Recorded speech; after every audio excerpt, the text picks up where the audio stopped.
तो हेलो दोस्तों, आज हमारा तीसरा लेक्चर है इस चैप्टर का, अध्याय 3 मतलब चैप्टर 3 और वैद्युत चुम्बकीय प्रेरण। ओके, आज हमारा ये तीसरा लेक्चर होने जा रहा है और इसमें आज हम आपको बताने क्या वाले हैं कि प्रेरित वैद्युत वाहक बल उत्पन्न करने की जो विधियां होती हैं उनके बारे में मैं आज बताऊंगा आपको।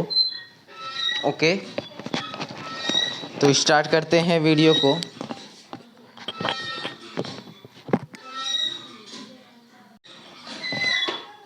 तो जानते हैं हम। ओके,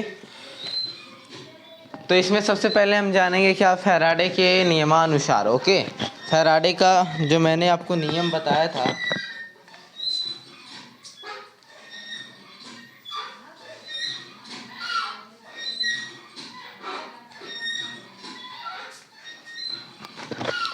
फैराडे का मैंने जो नियम बताया था वो आप लोग को पता ही होगा। यदि नहीं पता तो आप पिछली वीडियो में जा कर के देख सकते हैं। ओके, तो इसमें हम क्या जानते हैं कि यदि फैराडे के नियमानुसार देखा जाए तो आपका E बराबर minus N D phi by D T होता है। ओके, आपको हेडिंग डाल सकते हैं। हेडिंग आपका रहेगा प्रेरित वैद्युत वाहक बल ज्ञात उत्पन्न करने की कुछ विधियां हैं। ठीक है, तो आप जानेंगे क्या फैराडे के नियमानुसार प्रेरित ईएमएफ मतलब वैद्युत वाहक बल के लिए ये है आपका फॉर्मूला। और यदि आप जानेंगे क्या कि यदि डेल्टा टी बराबर 0, ठीक है, यदि डेल्टा टी को यदि हम लिमिट लें, यदि हम डेल्टा टी में लिमिट लेते हैं, ठीक है, तो यदि मैं डेल्टा टी को लिमिट लूँ 0, ठीक, क्या 0, और लिमिट कहाँ से कहाँ तक लूँ, डेल्टा टी का 0 तक। ओके, ठीक है, और यहाँ आपका मान लीजिए तो आपका क्या E बराबर minus N D phi by D T.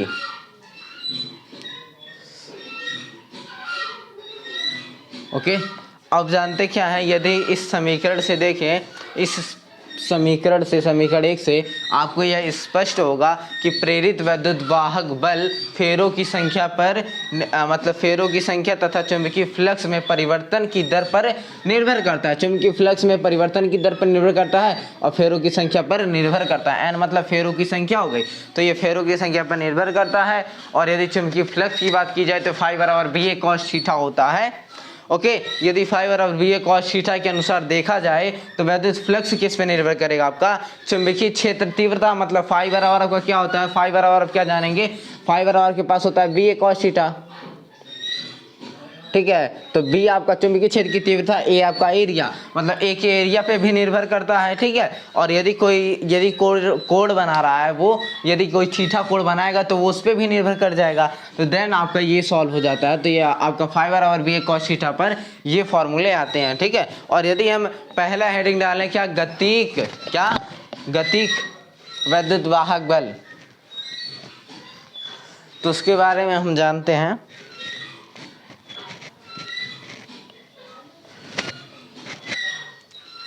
First आपका क्या होने वाला है, गतित वैद्युत वाहक बल।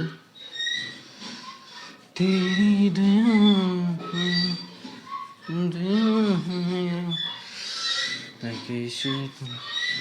क्या जानते हैं हम, पहला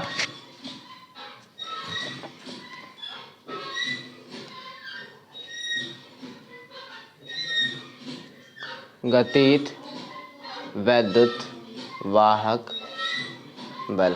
क्या जानते हैं हम, गतिक वैद्युत वाहक बल। ठीक है, यदि देखें किसी समान क्या जाने कि यदि हम देखें कि कोई समान चुंबकीय क्षेत्र है, ठीक है, मान लीजिए आपके पास एक एरिया है, उस एरिया में जो है आपके पास जो आपका चुंबकीय क्षेत्र मत है वो क्या है, एकदम एक समान है। ठीक है, और उसमें यदि किसी बंद परिपथ में अथवा उसके किसी भी भार की गति, मतलब कि उसके भार की भाग, मान लीजिए कि उसका भाग जो है, सॉरी भार नहीं भाग रहेगा, ठीक है, भाग उस चुंबकीय क्षेत्र में परिपथ के तल के लंबवत होता है। क्या, तल के लंबवत होता है।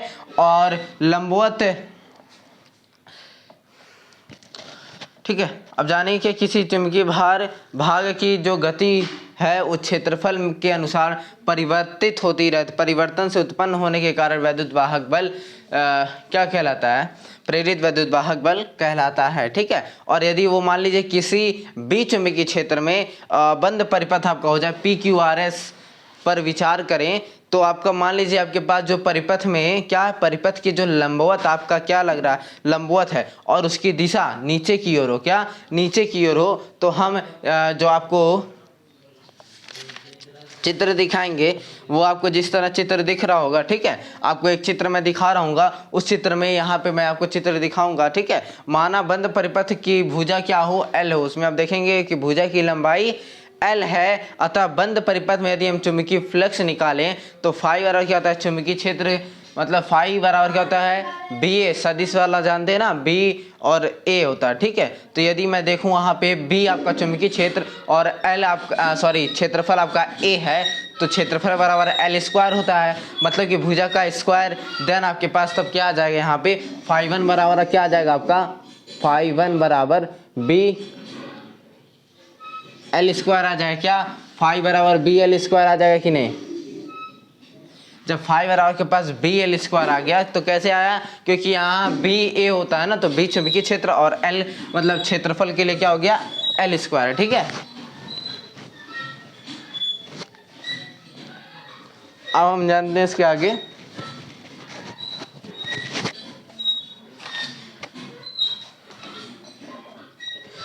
अब मान लें यदि मान लें कि उसके पास वेग कैसा हो, v हो, और दाहिनी ओर कहाँ गति करे, वो दाहिनी ओर गति करे। आपका दाहिनी ओर इधर होगा, मेरा इधर है। ठीक है।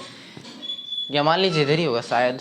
अब आप जानते हैं कि यदि मान लीजिए आपके पास कि दाहिनी ओर गति करता है तथा डेल्टा t समय अंतराल में परिपथ की स्थिति, क्या परिपथ की स्थिति जो आपका चित्र भी मैंने दिखाया है, उसमें आपका बंद उसमें जो वैद्युत फ्लक्स की चुंबकीय फ्लक्स की बात की जाए तो आपका उसमें फाई बराबर क्या आ जाएगा, थोड़ा सा इंक में डाल लो, φ2 बराबर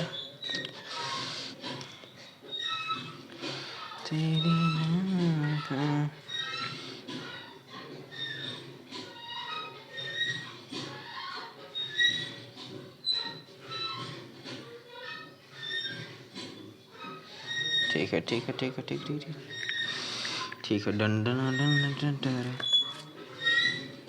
ठीक है। अब जानते क्या है उसमें कि यदि φ2 बराबर मैं देख लूँ, क्या φ2 बराबर, यदि मैं φ2 बराबर देखूं तो φ2 बराबर का क्या होता है, उसमें BL, क्या BL स्क्वायर होगा, इसमें भी होगा कि नहीं, सॉरी यार, तो L स्क्वायर होने की वजह से यहाँ पे आपका जो A कहलाएगा वो L क्या होगा, L माइनस डेल्टा एक्स। ठीक है। और यदि फाई की केवल डेल्टा फाई की बात की जाए तो डेल्टा फाई बराबर का क्या होता है, φ1 माइनस φ2। देन आपका क्या आ जाएगा, BL आपका यहाँ से कॉमन हो जाएगा, अंदर क्या बचेगा, L minus x delta x. ठीक है। तो देन आपका यहाँ पे क्या आएगा, L से L कैंसिल हो जाता है, BL डेल्टा एक्स आ जाएगा कि नहीं, आ जाएगा ना, एकदम आ जाएगा, डेल्टा फाई बराबर आपका BL एक्स आ गया। ठीक है। और यदि मैं ई की बात करूँ, किसके, प्रेरित वैद्युत वाहक बल, मतलब E बराबर का होता है क्या होता है आपके पास, minus delta phi upon delta t. ठीक है। और यदि हम यहाँ डेल्टा फाई की वैल्यू रखें, क्या BL डेल्टा एक्स अपॉन में डेल्टा टी। ठीक है। और यहाँ पे माइनस, और यहाँ पे ऑलरेडी माइनस रहेगा, यदि यहाँ पे ऑलरेडी माइनस रहता है तो, ठीक है, यहाँ से रुके एक सेकंड, यहाँ से आपका जो डेल्टा एक्स निकलेगा उस वजह से यहाँ माइनस लग जाएगा। ठीक है। ये आ जाएगा आपका माइनस क्या हो जाएगा, प्लस, तो BL delta x upon delta T, delta phi बराबर E बराबर, ठीक है, E मतलब प्रेरित वैद्युत वाहक बल। ठीक है। और यदि मैं आपका देखिए E बराबर क्या आ गया, BL delta x upon delta t. ठीक है। और यदि आप delta x upon delta t, यदि delta x upon delta t क्या होता है, V के इक्वल होता है, यदि आपका डेल्टा एक्स बटा डेल्टा टी किसके इक्वल हो, V के, तो आपका यहाँ पे क्या आ जाएगा, BLV, मतलब E बराबर आपका क्या आ जाएगा, E बराबर BLV, यही आप लगाते ना फॉर्मूले में, आ गया आपका। और यदि आप जान जाइए कि वैद्युत धारा क्या होती है, I बराबर E अपॉन आर होता है कि नहीं। I बराबर जब E अपॉन आर होता है, ठीक है, तो यहाँ पे E की वैल्यू रख देंगे BLV अपॉन आर, I बराबर, ये आ गया आपका एक फॉर्मूला, ठीक है। और यदि आप जानेंगे क्या F बराबर क्या होता है, F बराबर होता है IBL, क्या होता है IBL, तो देन आप I की वैल्यू यहाँ पे रख देंगे, F बराबर क्या हो जाएगा BLV upon R into BL, ठीक है। तो यहाँ मल्टीप्लाई हो जाएगा तो V का स्क्वायर L का स्क्वायर और यहाँ पे V रहेगा, अपॉन में R आ जाएगा, ठीक है। ये आ गया आपका, देन सॉल्व, आपका क्वेश्चन क्या हो गया, सॉल्व हो गया। और यदि आप मान लीजिए कि यदि आप शक्ति की बात, क्या यदि मैं यहाँ आवश्यक शक्ति की बात करूँ तो P बराबर क्या होता है FV होता है कि नहीं। तो यदि F की वैल्यू रखें तो V का मल्टीप्लाई हो जाएगा, क्या हो जाएगा V स्क्वायर रहेगा, L स्क्वायर है ही, अब V का गुणा V से होगा तो V स्क्वायर आ जाएगा, अपॉन में क्या आ जाएगा R, ओके, P बराबर। Then solve the question, okay. ये आपका क्या हो गया, मतलब कि यहाँ से आप प्रेरित विद्युत वाहक बल, धारा और क्या बल, और यहाँ पे P शक्ति के लिए यहाँ से आप क्या लग सकते हैं, फॉर्मूला निकाल रख सकते हैं, ठीक है। और ये किसके लिए है, गतिक विद्युत वाहक बल के लिए, ओके। और यदि गतिक विद्युत वाहक बल के लिए है ये, तो यहाँ से आपको न्यूमेरिकल यहाँ से बनेंगे, इतना तो कन्फर्म है, ठीक है। और यदि मान लीजिए गतिक विद्युत वाहक के बल के लिए आपका फॉर्मूला है, तो मान लीजिए किसी एक समान चुंबकीय क्षेत्र में गति करेंगे तो आपका क्या चालक में प्रेरित विद्युत वाहक बल होगा, उसके बारे में हम जानते हैं, ठीक है। तेरी यारेगी देन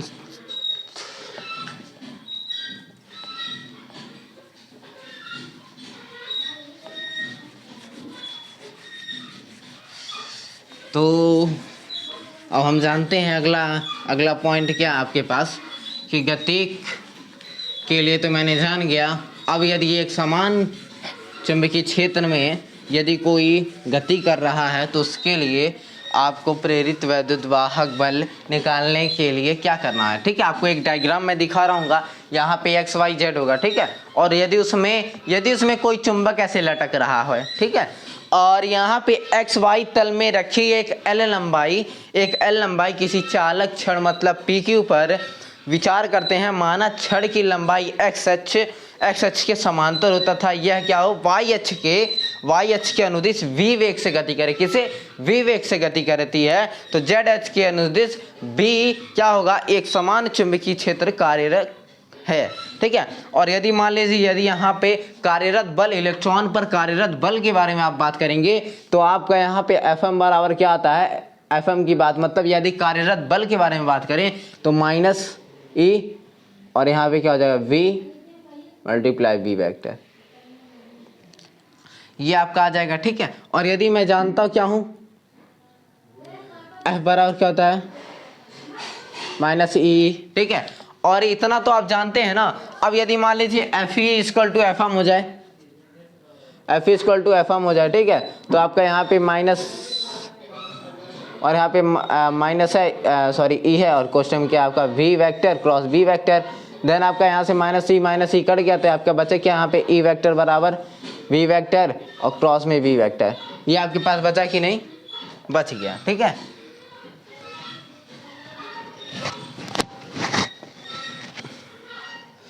तो आपके पास ये जब बच गया तो E वेक्टर बराबर क्या होता है, V vector cross B vector, ये क्या आपका सदिश रूप में है, ठीक है। और यदि मैं इसको सदिश रूप से हटाता हूं तो E बराबर का क्या हो जाएगा VB sin थीटा, और यदि थीटा = 90 डिग्री तो क्या आ जाएगा आपका सॉरी थीटा = 90 डिग्री, देन आपका E बराबर क्या आ जाएगा VV, that's all the question, okay. और यदि हम बात करें क्या E बराबर आपका क्या होता है E/L, E बराबर का होता है E/L होता है कि नहीं।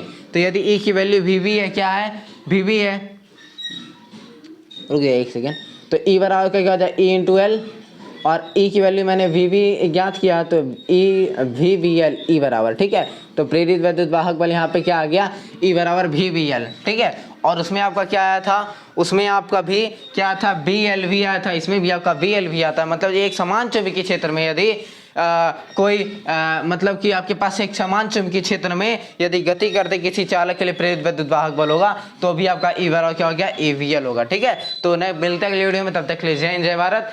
और अगला वीडियो आपको भंवर धारा के बारे में बताएंगे, भंवर धाराओं के बारे में, और भंवर धाराएं का परिभाषा डेली हर एक ईयर मतलब एवरी हमेशा क्या होता है कि आपका जो भंवर धाराएं आती हैं उनकी परिभाषा जरूर जरूर जरूर वेरी वेरी इंपॉर्टेंट होकर के आती हैं हमेशा। ठीक है, तो अगला वीडियो आपको मिलेगा किसमें, लेक्चर 4 में भंवर धाराएं के बारे में। मिलते हैं, तब तक के लिए जय हिंद जय भारत। प्लीज़ वीडियो को शेयर लाइक करते रहिए। ओके।